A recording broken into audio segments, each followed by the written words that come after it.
She is on the phone with 911 right now. I'm rude and he's just threatening me Look, right now. look at her. She said I just threatened her. What threat? What threat did I make towards you?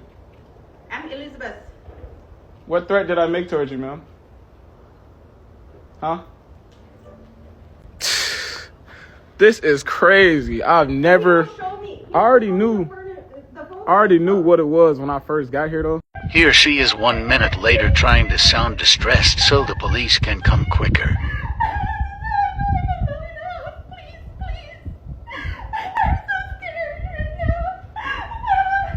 What?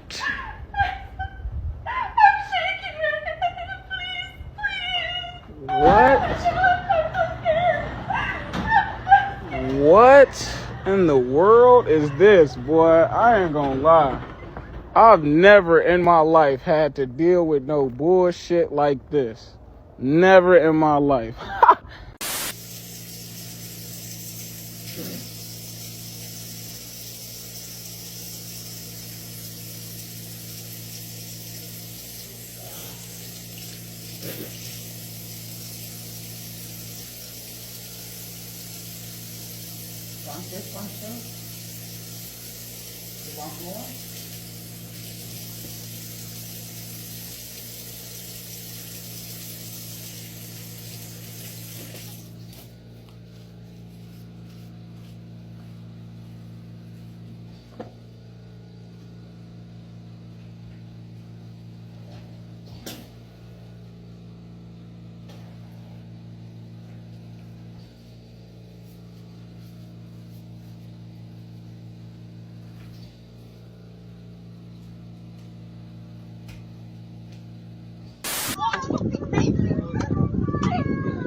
Het zijn niet daar geweest. Zij is massaal. Saan siya masuk? Wat? Weet je dat zij doen? Hey, voeten. Breaking tonight, a North Carolina man who allegedly vowed to shoot up black preschoolers has been caught by the FBI. The suspect is 25-year-old Zachary Newell. Allegedly said he wanted to injure or kill 20 black children, among other violent and racist threats, in a comment on YouTube. Brian Trader's been following this from the Live Center. Brian? Now, let's show you where this is all happening. It's in Carteret County down to the coast in Newport, North Carolina. According to the FBI, 25-year-old Zachary Newell on August 26th and 27th posted racist, violent comments on YouTube, including one where he said he planned to shoot up a preschool, injuring or killing at least 20 black children. On the 31st, Google reported that to the FBI, and then later that day, deputies in Carteret County confronted Newell, and they say at that point he admitted to making that comment. They executed a search warrant and took him into custody, charging him with a state charge of communicating threats of mass violence to an educational facility. No, he did not specify any particular preschool, and they say that he then posted bond and was released. Later that night, the FBI took Newell back into custody, and now he's facing a federal charge. If convicted, he could face up to 5 years in federal prison. What's going on, buddy? Nigga done brought a team out here. Obviously, he doesn't live here.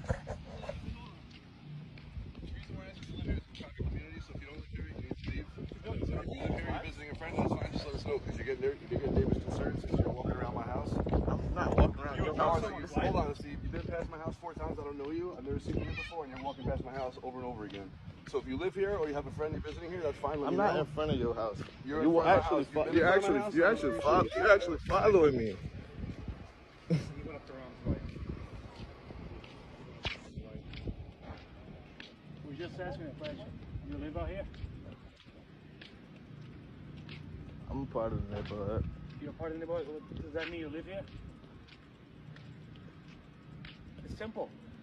Like, bro, what? I'm asking a question. You live here? Shut up to my wife. But I didn't go up to your wife, bro. I don't know who you're talking about. For real. And I think I can walk around my neighborhood. If you live here, yeah. So you live here. Like, You live here. you gonna keep asking me the same question over and over and over and over and over. This man following me. This is harassment, right? You haven't answered yet. That's harassment, right?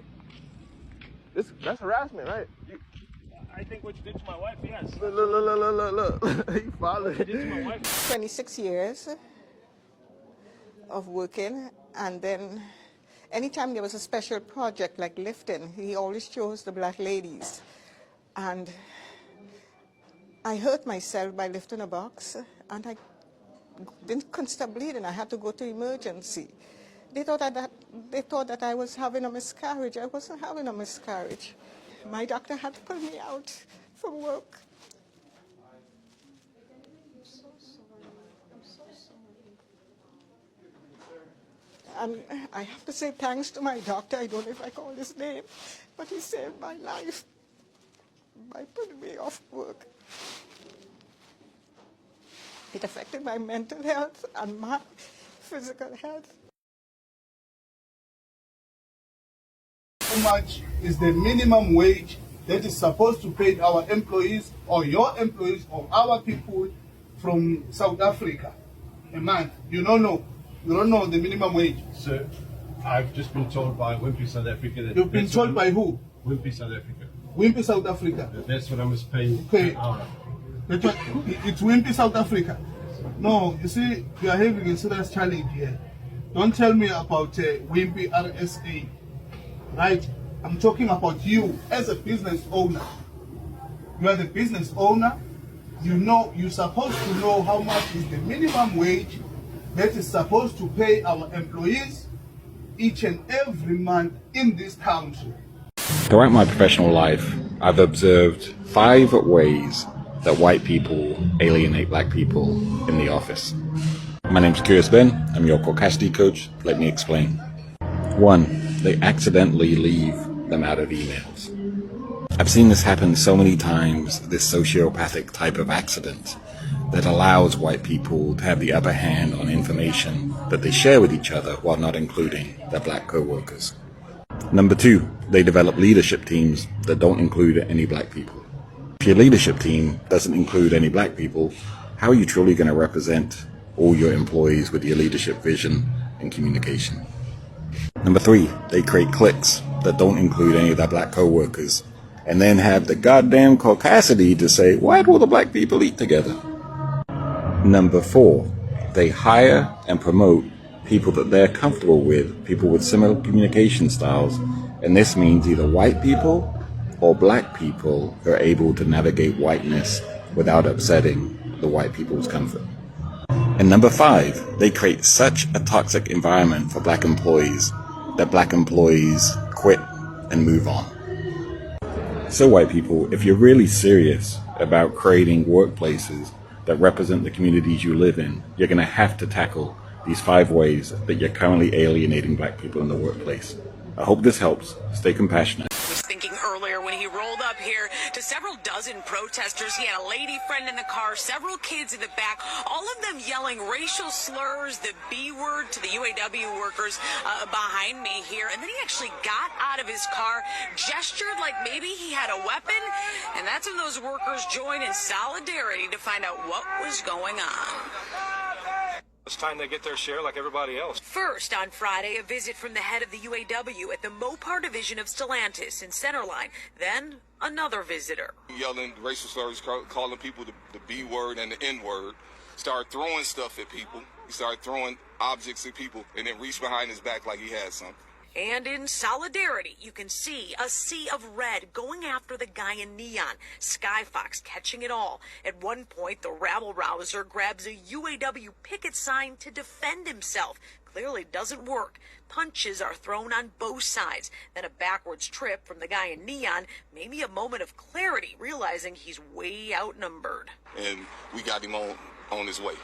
Almost, not before his lady friend chucked food at the picketers. Kids in the back seat mimicking those awful slurs. They drive off before police got there. No arrests.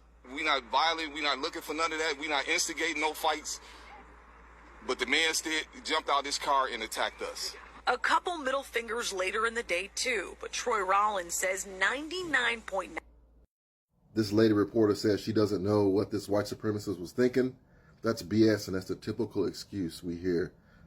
He was using racial slurs, making threats, and he arrived there with every intention of harming black people. He saw a group of black people there and saw this was my time to shine. It is beyond time. We had an anti-black hate crime bill, folks.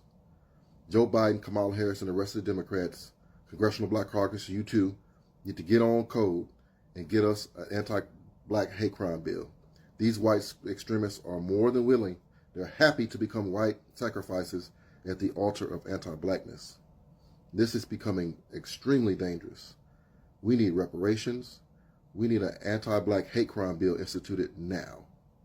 The time for playing and shucking and jiving is over. If we don't get our bill that we need and our reparations we need, we're going to sit this one out and let Trump and the boys have a go at it.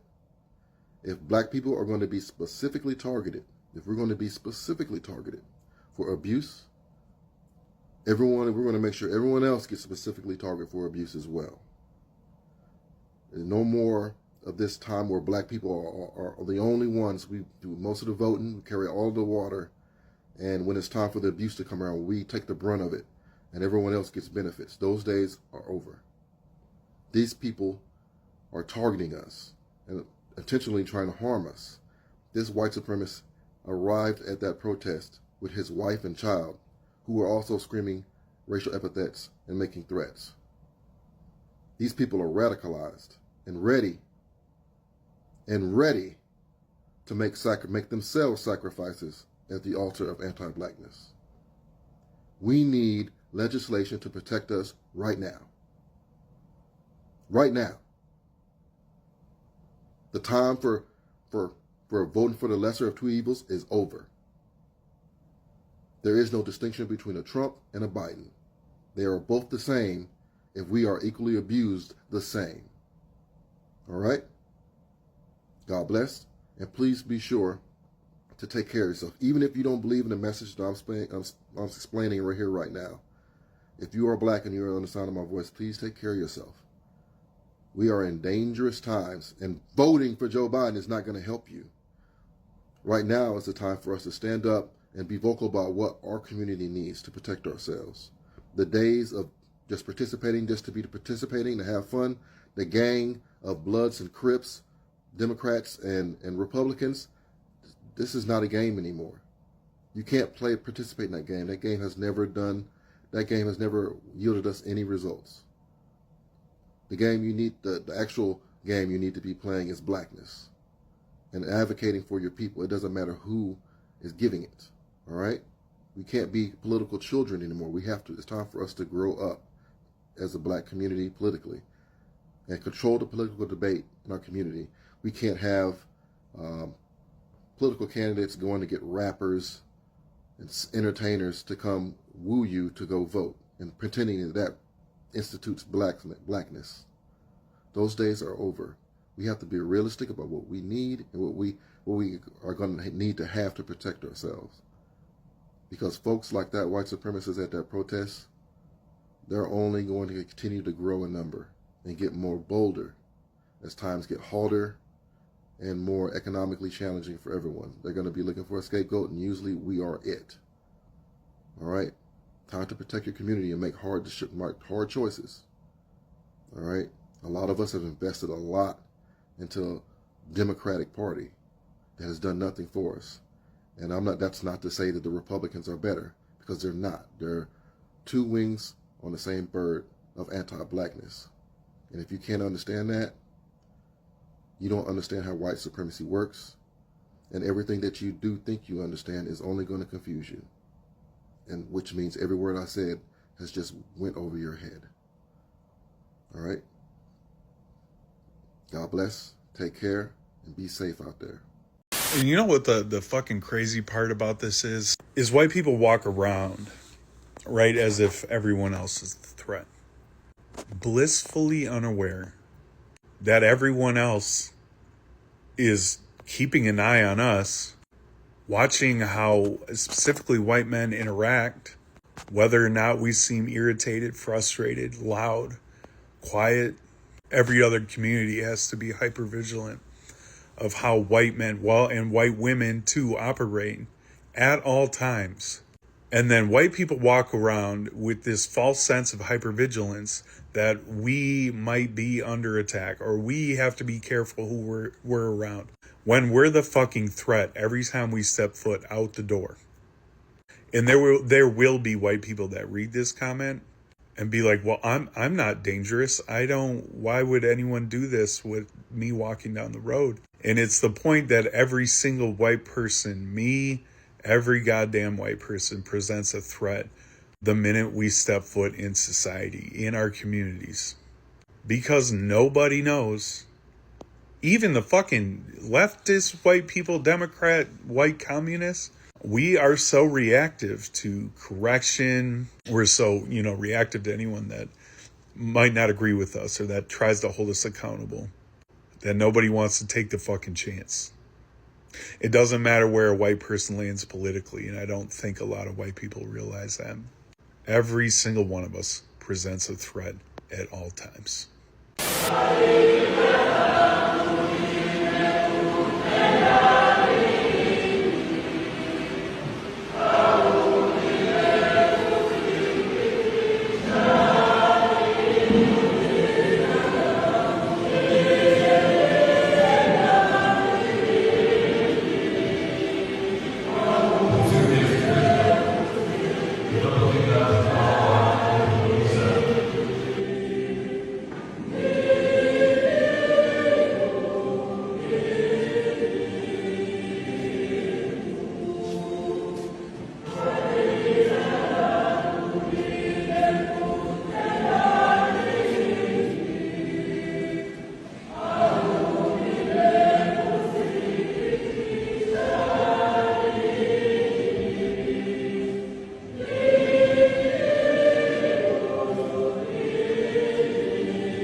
How do career outcomes differ for employees of different races and genders, and what might cause those differences in the workplace? So this is a study that's co-authored with two incredible colleagues, Dr. Sanaz Mobasri from BU and Dr. Nina Roussi from MIT. And we came together to study essentially how having more white coworkers affects employees of color differentially by race and gender in a large elite professional services firm. And we look at how promotion and turnover looks different by race and gender for 9,000 new hires across the firm. First, we document that there is a very large turnover and promotion gap. So Black employees are about 30% more likely to turn over in their first 2 years. They're about 26% less likely to be promoted on time. There are many reasons why you might see differential turnover or differential promotion. We focus on the role of coworkers. So we look at whether or not the race of your coworkers in your first few teams has an influence on whether or not you get promoted or you turn over early. And what we find is a particularly strong effect for Black women. So there are many reasons why we might see these outcomes for Black women in particular. There are studies that look at diversity in general or look at what it means to be amongst people who look more like you or less like you. But what we find in this study is that there is a specific double disadvantage for people who are both Black employees, a racial minority, and women, a gender minority. The results suggest that these effects are larger for Black women. We can't dig into exactly, all the reasons why that might be the case. But other literature suggests that racial and gender minorities might have different stereotypes around them in work, might face different types of disadvantages based on cultural foreignness or beliefs about whether or not they belong in specific types of work environments. Really, this is just documenting the facts, and I think is encouraging more research about why these really significant effects persist for Black women specifically, even though other groups that are similar in terms of size are not facing those same challenges. A lot of firms and a lot of research has really focused on what we call pre-hire factors. So how do you fix the quote-unquote pipeline to get more people into these elite high-wage firms? But if you think about it, just bringing new and different people into a firm without changing the workplace itself might not be the most sustainable strategy. And that's really what we see in our work. Yes, people might be coming through the door that look different, but if they're leaving at higher rates and not getting promoted at higher rates, you're essentially not solving the fundamental problem within the workplace. It is certainly important and critical that we continue to do work to understand barriers to recruitment and selection. I think it's time that we also place emphasis on the day-to-day interactions that people have at work, what's happening in teams, even seemingly neutral processes and procedures like who is staffed with whom end up having effects on who stays in the firm. So this young brother experienced anti-Black racism at its finest by one of the folks, and he is sharing his story in a very emotional way. Take a look. Hello, my name is Malachi Allen, and I just experienced something today that nobody should have ever witnessed. I'm still a bit shaken up by it, so I do apologize. And by the way, I'm not here to play the victim, just here to spread awareness. But today, I had an older white guy come up to me and pull out a knife on me and threaten to shoot me with a shotgun while calling me the N-word. I just want to say that racism is not right, no matter your ethnicity or what generation you're from. This was honestly a scary experience for me. A police report has been filed and charges will be pressed against the person.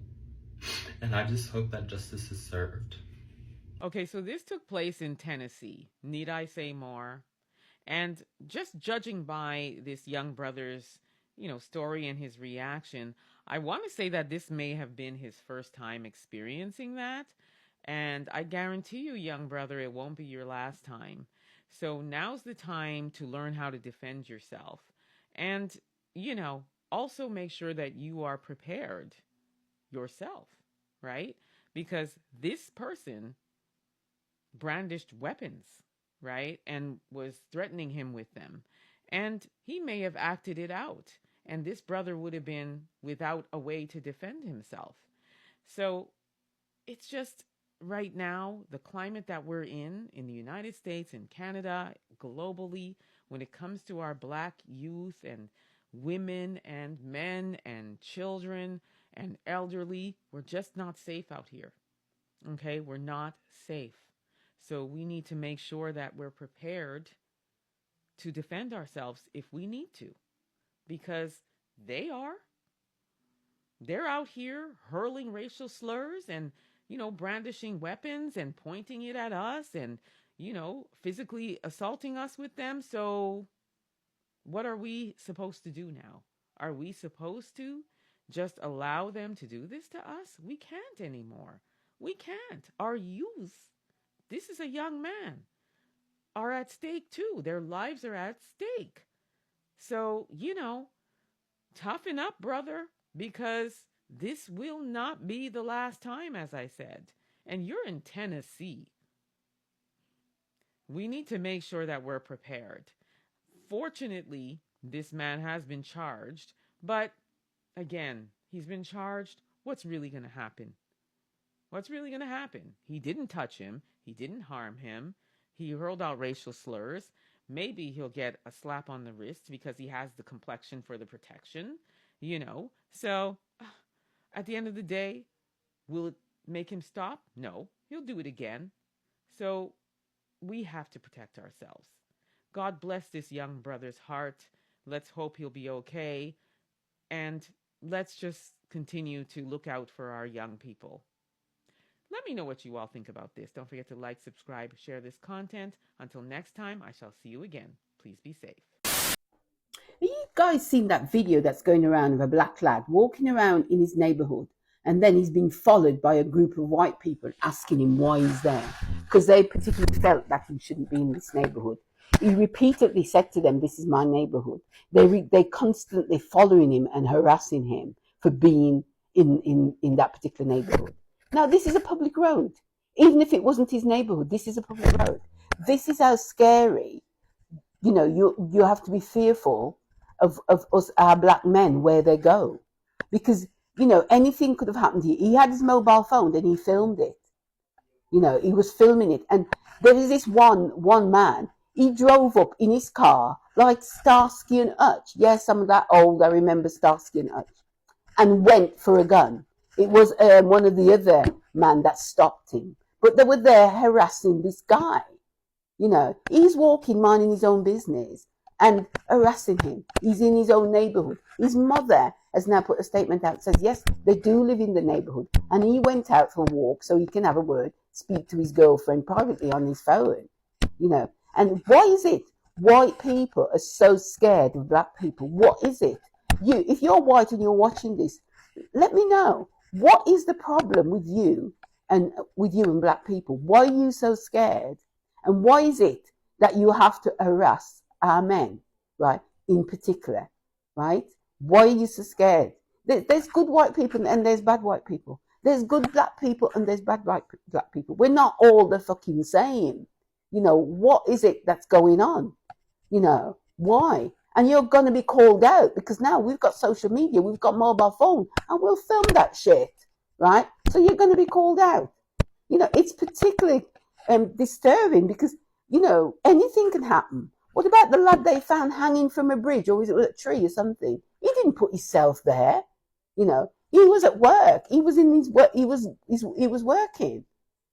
This is the thing. In this day and age, 2024, and we've got to fear. We have to be fearful for our men and women when they're out on their own. This is crazy, and the government need to do something about this. This cannot go on. It can't go on. Anyway, let me have your comment. Put it in the comment. Let's have your comment. See you on the next one. Old white dudes is trying to take black guys' women. I'm not even joking, bro. I'm going to say it again. The old white men out here in Texas are trying to take the black women away from black men. Today, I've witnessed it firsthand. So I'm at Walmart with my fiance and my daughter. We're in the grocery store. We're walking down the aisle. There's two white guys that's coming out the aisle towards us to exit the aisle that we just walked in. This old white dude, when I tell you, he looked at my woman so openly with admiration and lust in his face, I couldn't even believe it. You know how people stare at you sometime and you be like, hey, oh no, not this white dude. He looked at her and he did not take his eyes off her. And I'm like walking behind her because she's pushing a grocery cart with our daughter in it. And I'm looking at him and he's just staring. He didn't give two fucks about me being there. He stared at her so openly. So after about 12 to 15 seconds, I said, really? He didn't even look at me, flinch his eye. He just kept on looking, man. So watch out, guys, for these old white dudes out here in Houston, Texas. They are trying to take our black women from us, man. I was so baffled today. Like, I couldn't even believe it. The way he did it was so open. He didn't even turn his head. Even when I said, really, he didn't turn his head. He just kept staring with a smile on his face. His eyes were so big, like they were going to jump out of his head. I wanted to just go off on him, but what can I really say? Like, people don't even do that. They'll look, walk past you, and when they know that you're not looking, they'll turn back and look. Oh, no, not these white dudes out here, man. These white dudes in Texas are fishing for our black women. So, black man, be careful. White people have always called the cops. They invented emergency as etiquette, the siren as punctuation, the dial tone as a moral compass. To them, safety was never communal.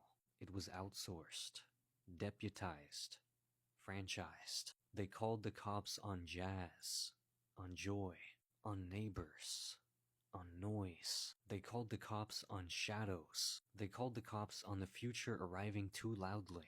Every generation had its own version of 911. Colonial militias, slave patrols, neighborhood watches, each a ritual of fear disguised as order. They didn't build community. They subcontracted paranoia.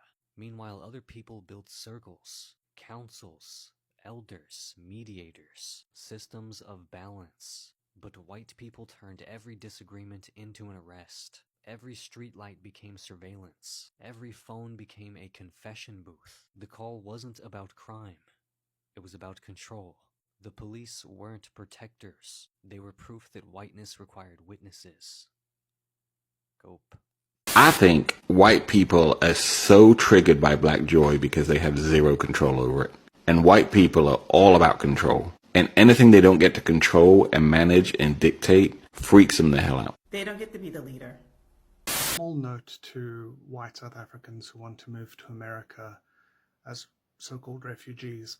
The white American people will treat you exactly the same way that you treated white people fleeing from then Rhodesia, now Zimbabwe. The way that you treated those people, white Americans are going to treat you exactly the same way. I was at those braais where you would call the Zimbabwean so-called refugees, when you'd call them wenwes.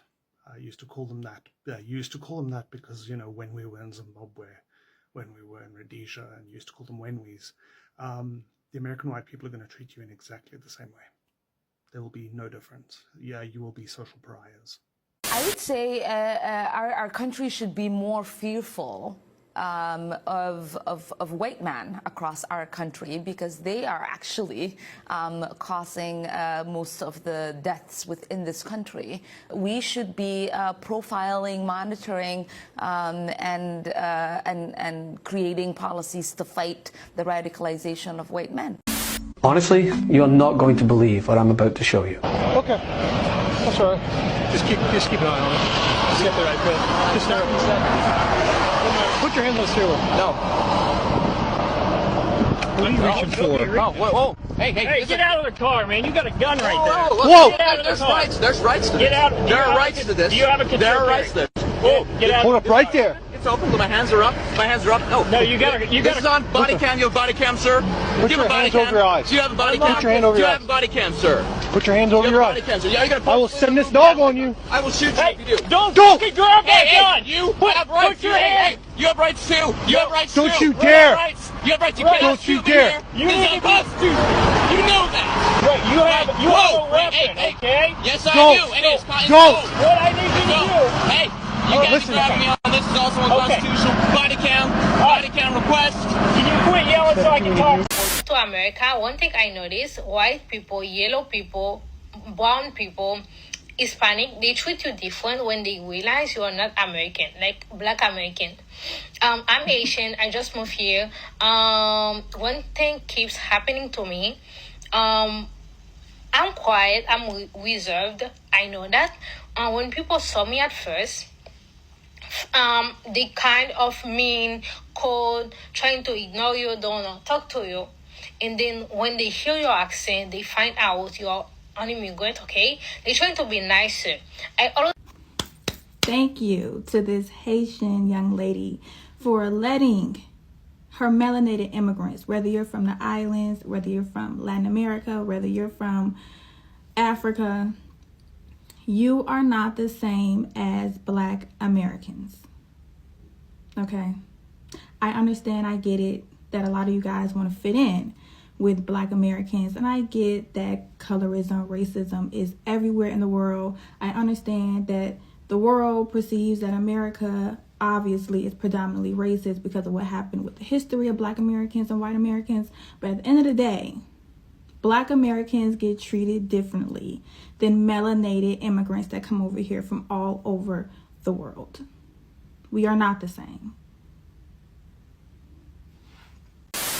The number one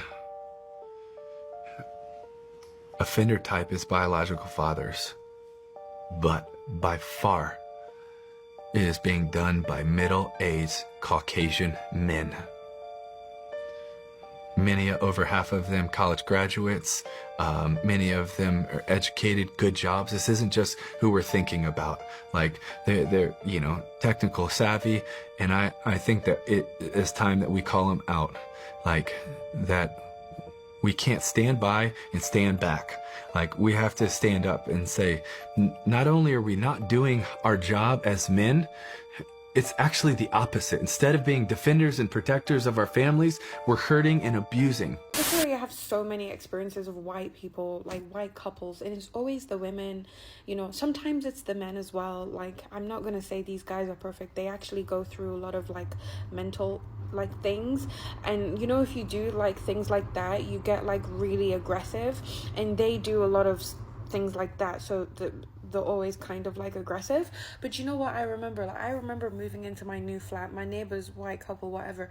Every time I would go cook food, this woman would be sending me like, I don't know if it's like a tax or something, but I would feel it like here, and it's like, I didn't know what it was. Maybe it's like anxiety or something, I don't know. But she was, every single time, if I'm chopping my peppers, I'm feeling it, and she's sending it a lot because she probably wants me to cut myself. Like, this is a serious thing. It's spiritually, emotionally, manipulatively, I don't even know. It's just weird.